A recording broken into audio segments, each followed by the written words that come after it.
OFW for 8 years. Back then, ang pagiging OFW, yung alam ko na makakapagpayaman sa akin. Kasi growing up po, both parents ko mahirap. Yung mother ko, nag-aaral ako ng college, katulong siya. Ang sahod niya 2,000. Imagine, tatay ko walang pinag-aralan ng karpentero. So, ang big question sa akin, bata pa lang ako, Lord, paano ba ako yayaman? I decided to become a financial educator. So I study personally about personal finance. So if we talk about investments, stock market, real estate, healthcare, insurance, lahat yun meron ako. Online, yayaman na ako, meron ako doon. Pero hindi pala. That's just a composition. Kasi ang pinaka-bottom line talaga is, how can we increase our cash flow? Ito po yung aking nanay. She was diagnosed with kidney failure. I saved more than 500,000. Pero yung 500,000 na yun, napunta lahat sa hospitalization ng mother ko. Yan yung mga kidney stones na na-extract sa katawan ng nanay ko.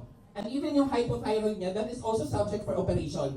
Sabi ng doktor, pero syempre, hindi na pumayag yung nanay ko. So what she did, she take barley consistently, umabot na nga 6 sachet a day, and praise God kasi natulungan po yung mother ko. And right now, ito na po siya.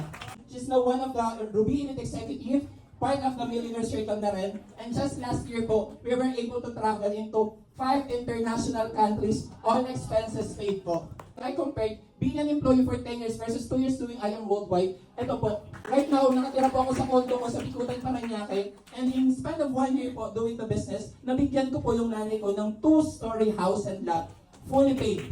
Karoon tayo ng first car natin, yung Montero Sport. Yung second car natin, yung Jeep Wrangler Rubicon. Yan. May house and lot ka para sa mother mo, may first car ka, nakatira ka sa condo, and you're driving your dream car.